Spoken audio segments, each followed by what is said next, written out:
I also met for the second time with the Muslim community, with Muslim community leaders, and I want to acknowledge again their resolve to support those who are grieving. And I can also say we are absolutely united in our determination to reunite families with their loved ones. In the meantime, I know from many there is a desire to show support to the Muslim community as they return to mosques, particularly on Friday. There is also a desire amongst New Zealanders to mark the week that has passed since the terrorist attack.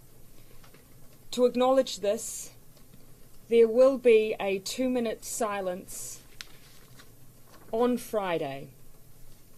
We will also broadcast nationally via TVNZ and Radio New Zealand the call to prayer.